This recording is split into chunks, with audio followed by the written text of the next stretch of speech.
Au début du printemps, les Japonais se pressent dans les parcs pour admirer les cerisiers en fleurs, les sakura. C'est la fête du hanami, en français « regarder les fleurs ». Et en Suisse romande, où aller pour admirer les pétales roses?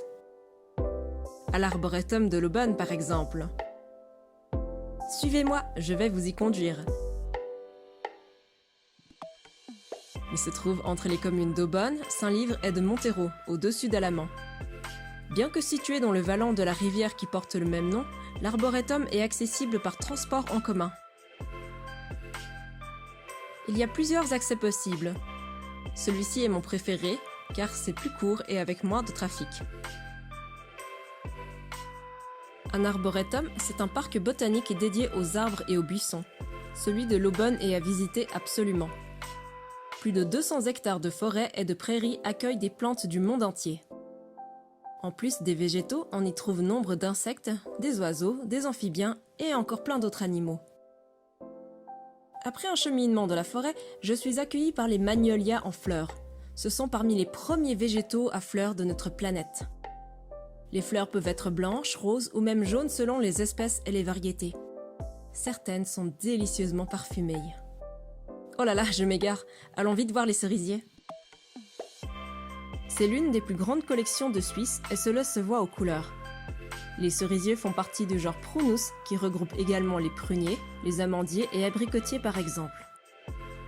Le Prunus cerulata est l'espèce la plus appréciée pour l'ornementation et on trouve plein de variétés différentes. Au Japon, il est coutume d'aller pique-niquer sous les cerisiers entre amis ou en famille et de profiter des pluies de pétales roses. Et ce jusque tard dans la nuit grâce aux éclairages spéciaux. Le hanami date de la période Nara, de 710 à 784, époque où la dynastie chinoise des Tang a fortement influencé le Japon. En effet, les aristocrates se retrouvaient au bord de l'eau et sous les fleurs de prunier pour réciter des poèmes et boire. Et c'est durant l'ère Edo, de 1600 à 1868, que la pratique se popularise dans toutes les classes. Le sakura porte de nombreux symboles. On pensait que les plus vieux arbres abritaient des divinités et on leur faisait des offrandes de riz pour que la prochaine récolte soit bonne. Les fleurs, qui ne durent que quelques jours, symbolisent l'éphémère et la beauté de la vie. On les associait souvent aux samouraïs et à leur vie brève mais admirable. De nos jours, le hanami est toujours aussi présent au Japon.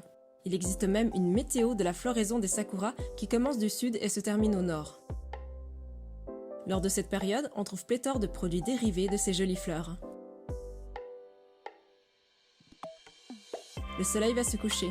Il est temps pour moi de repartir et d'admirer une dernière fois les sakuras tout roses. À l'année prochaine, les jolies fleurs.